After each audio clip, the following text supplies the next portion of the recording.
बिस्मिल्लाहिर्रहमानिर्रहीम। अदलिया ने 26वीं आईनी तरमीम को तस्लीम कर लिया। जो लोग ये कह रहे थे कि 8 जजेस इस्तीफ़ा देंगे, कोई इस्तीफ़ा आया? जवाब है नहीं। कहा जा रहा था कि वकला सड़कों पे आ जाएंगे, कोई वकील बाहर निकला? जवाब है नहीं। दावा किया गया justice Yahya Afridi chief justice का ओहदा कबूल करने से इनकार कर देंगे, तो फिर उन्होंने इनकार किया? बिल्कुल नहीं। एक मफरूज़ा ये भी था कि हम ख्याल जजेस चीफ जस्टिस याहिया अफरीदी को मजबूर कर देंगे कि 26वीं आईनी तरमीम को कलादम करार दिया जाए। तो क्या 26वीं आईनी तरमीम कलादम हो गई? बिल्कुल भी नहीं। इन सब बातों को अगर आप मिला के देखते हैं तो अलहदा करके जांच लें, नतीजा एक ही निकलेगा। वो नतीजा है कि अदलिया से बनती हर उम्मीद टूट गई है, हथौड़ा दफन हो गया। मुकम्मल इंसाफ फराहम करने की ख्वाहिश दम तोड़ गई है। पार्लियामेंट को, आइन को, जमहूरियत को, इस निज़ाम को लपेटने की साजिश खाक में मिल गई है।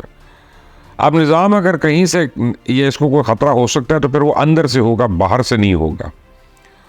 सुप्रीम कोर्ट के नए चीफ जस्टिस याहिया अफरीदी की सदारत में सुप्रीम कोर्ट का पहला फुल कोर्ट इजलास शुरू हो गया। जस्टिस मुनीब अख्तर समेत तमाम हम ख्याल जजेस इजलास में शरीक हुए। जस्टिस मंसूर अली शाह, जो कि इस वक्त उम्रे की सादत के लिए मक्का में मुकीम है, उन्होंने वीडियो लिंक के ज़रिए उस इजलास में शिरकत की। उन्हें इस हकीकत का इदराक हो चुका है कि इनके साथी इनका साथ छोड़ चुके हैं। जस्टिस मुनीब अख्तर के पास एक अखलाकी जवाब था कि वो अपनी सीनियरिटी का जवाब बना के मुस्ताफ़ी हो सकते थे, फुल कोर्ट इजलास में शिरकत ना करके पैगाम दे सकते थे, कोई झूठा सच्चा जवाब पेश कर सकते थे, छुट्टी पर जा सकते थे, बीमार हो सकते थे, रजिस्ट्रार को ख़त लिख सकते थे, कोई वजाहत जारी कर सकते थे। लेकिन उन्होंने अखलाकियात का सहारा लेने के बजाय हकीकत को तस्लीम करना बेहतर समझा और नए चीफ जस्टिस के साथ बैठ गए। तो प्रैक्टिस एंड प्रोसीजर कमेटी में भी बैठ गए, और क्यों ना बैठते। चंद रोज पहले जस्टिस मंसूर अली शाह भी तो उन्हीं ऐसे ही अकेला छोड़ के गए थे। किस्सा कुछ यूँ है कि 26वीं आईनी तरमीम की मंजूरी के दौरान जस्टिस मंसूर अली शाह के चैम्बर में हम ख्यालों का एक इजलास हुआ। एजेंडा यह था कि जिस चैम्बर में बैठ के मुशर्रफ की इमरजेंसी पास को कलादम करार दिया था, बिल्कुल उसी तरह 26वीं आईनी तरमीम को भी उड़ा दिया जाए। तो बताया जाता है इस मीटिंग के दौरान कहीं से कोई रब्ता हुआ, मंसूर अली शाह साहब को किसी ने यकीन दहानी कराई कि आपको इतना बड़ा बखेड़ा करने की ज़रूरत ही नहीं है, आपको चीफ जस्टिस बनाया जा रहा है, नोटिफिकेशन आपका होगा। तो फिर उन्होंने इस पैगाम पे अमल किया, खामोश होकर इंतज़ार करने लगे। यूँ 26वीं आईनी तरमीम को कलअदम करने का प्लान नाकाम हो गया।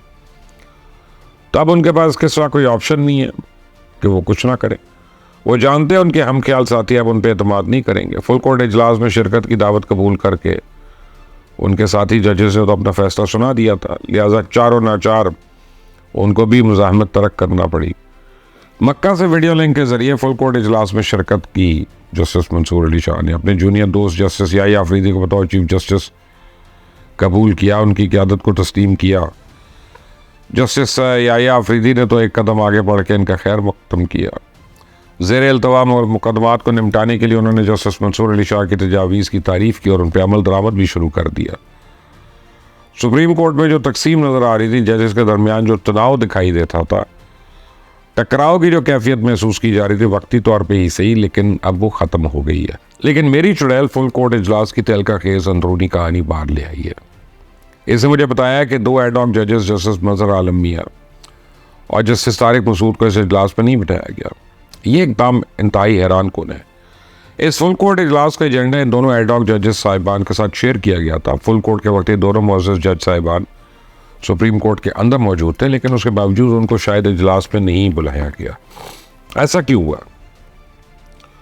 तो चुड़ैल का कहना है, लेकिन मैं आपको फौरी तौर पर नहीं बता सकता। बस एक इशारा दे देता हूँ कि जब जस्टिस मंसूर अली शाह ने जजेस कमेटी में बैठने से इनकार किया था, तो उस वक्त के चीफ जस्टिस काजी फ़ाइज़ ने अपने एक जवाबी खत में जस्टिस मुनीब के खिलाफ एक चार्जशीट पेश की।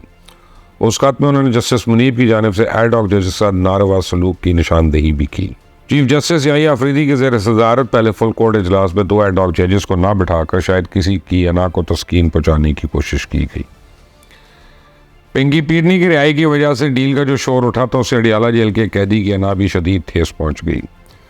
पीटीआई के कारकुनान एक अरसे से उधम मचा रहे थे कि डट कर खड़ा है कप्तान, लेकिन इस कप्तान की सगी बहन उनको रो रो के बता रही है कि कैद में उल्टियां कर रहा है कप्तान, अडियाला जेल में बिजली के बगैर सड़ रहा है कप्तान, देसी मुर्गी और मटन के लिए तरस रहा है कप्तान, अपनी साइकिल के लिए गड़गड़ा रहा है कप्तान, दीवारों से सर टकरा कर हलकान हो रहा है कप्तान। अलीमा खान के इस सिपासनामे का मकसद सिर्फ और सिर्फ अपने भाई की अना को तस्कीन पहुंचाना है। बहन जानती है इसका भाई हार चुका है, उसने डील कर ली है। वो डील ना करता तो किसी को मुंह दिखाने के काबिल ना होता, पार्टी भी हाथ से जाती, तीसरी मरतबा घर भी टूटता।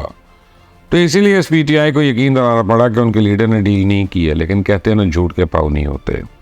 अलीमा खान अपने भाई की बीमारी का रोना रो रो कर डील के तासुर को ज़ायल करने की कोशिश कर रही हैं। लेकिन बैरून मुल्क बैठे पीटीआई के दो भगोड़े दावा कर रहे हैं कि पिंकी पीरनी की रिहाई यूरोपियन यूनियन के दबाव पे हुई है। वो तो या तो कह रहे हैं कि शंघाई कॉन्फ्रेंस से पहले मलेशिया के वज़ीर आज़म जब इस्लामाबाद आए थे तो उन्होंने जेल में इमरान खान से मुलाकात की ख्वाहिश का इजहार किया। हुकूमत ने टाल मटोल से काम लिया, लेकिन फिर उनकी पीटीआई के वफ़द से मुलाकात कराने की हामी भर ली। इस मुलाकात को भी ऐन वक्त पे मनसूख कर दिया गया, जिसमें मेहमान नाराज़ होकर पाकिस्तान से गए।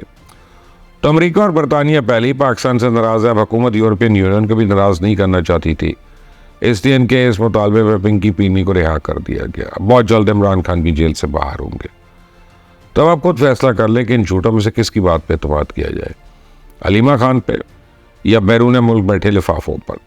तो अलीमा खान ने तो इमरान खान की जो हालत बयान की, उसको सुनकर जिस शख्स को सबसे ज़्यादा सदमा पहुंचा उसका नाम है अली अमीन गंडापुर। उसने हुकूमत को वार्निंग दी है कि अगर इमरान खान को उसकी मतलूबा सहूलियात फराहम ना की गई तो पूरा पाकिस्तान जैम कर देगा। अपने वीडियो पैगाम में उसने मुल्क के सियासी हालात पे पूरा तबसरा किया। आईनी तरमीम के हक में वोट देने वालों को गद्दार करार दिया, उनको पार्टी में वापस ना लेने का ऐलान किया। लेकिन इसने झूठे मुंह एक बार भी इमरान खान की रिहाई का मुतालबा नहीं किया, क्योंकि वह जानता है इमरान खान का खेल तो ख़त्म हो गया। अब तो पैसा हजम करने की बारी है, और पैसा हजम करने के लिए पिंकी पीरनी उसके पास आ चुकी है। उसे पता है जो जो पार्टी कमज़ोर होती जाएगी तो इमरान खान की रिहाई के इम्कानात मखदूश होते जाएंगे, और जब तक इमरान खान अंदर है उसकी कुर्सी महफूज है, उसका दाल दलिया चलता रहेगा। 26वीं आईनी तरमीम के हक में पीटीआई के सिर्फ 5 अरकान ने वोट दिया, लेकिन गंडापुर एंड कंपनी अब तक 26 अरकान को गद्दार डिक्लेयर कर चुकी है। ये अपने अरकान को गद्दार दे के खुद ही फॉरवर्ड ब्लॉक जानिब की जानिब धकेल रहे हैं। कल इमरान खान ने अपने एक जाली इनकलाबी वो डब्बू को, जो घर का था ना घाट का, उसको वापस पार्टी में वापस लेने का इशारा किया, तो उसके भाई को दोबारा लीगल एडवाइज़र बना दिया। लेकिन कल ही उमर अयूब ने एक रिटायर्ड ब्रिगेडियर अस्तम गुम्मन को गद्दार करार दे के पार्लिमानी कमेटी के इजलास से निकाल दिया। कल ही असद कैसर कौमी असम्बली ने अपने गद्दार अरकान के पोस्टर लहराते रहे। कल ही गंडापुर इन गद्दारों को वापस ना लेने का ऐलान कर दिया। इससे तो साफ साफ पता चलता है कि पीटीआई के लीडर्स ने पिंकी पीरनी की क़यादत में इमरान खान के खिलाफ बगावत कर दी है। तो अब यह तय हो गया कि नंदन भावच की रिहाई पर रिवायती चपलकश जो है पीटीआई को ले डूबेगी। अब तो पीटीआई में धड़ेबंदी साफ दिखाई दे रही है, फॉरवर्ड ब्लॉक का क़याम यकीनी है, और ये सिलसिला अगर यूं ही चलता रहा तो बहुत जल्द पीटीआई के कायदीन अडियाला जेल की बजाय पेशावर में पिंकी पीरनी के आस्ताने पे हाजिरी दिया करेंगे। मुर्शद को जेल में सड़ने के लिए छोड़ देंगे, मुर्शद का दामन थाम लेंगे और इसी में मन की मुरादें तलब करेंगे। इमरान खान के रोपोश साथी मायूस होकर अमेरिका के सदारती इलेक्शन पर नज़र जमाए बैठे हैं। उन्हें उम्मीद है कि डोनाल्ड ट्रंप जीत गया तो शायद इमरान खान की रिहाई की सूरत निकल आए। लेकिन आप मेरी बात लिख लें, जो बाइडन ने 60 अरकान की जानिब से इमरान खान की रिहाई के मुतालबे पे कान नहीं धरे तो ट्रंप भी उन्हीं में से है, वो भी ऐसा ही करेगा। ये भी आज लिख लें, ये मेरी बात। आप इस चैनल को सब्सक्राइब करिएगा, बेल आइकॉन को प्रेस करिएगा, आप इसको शेयर करिएगा वीडियो को, कमेंट्स में अपनी राय दीजिएगा। अंटिल द नेक्स्ट टाइम, अल्लाह हाफिज़।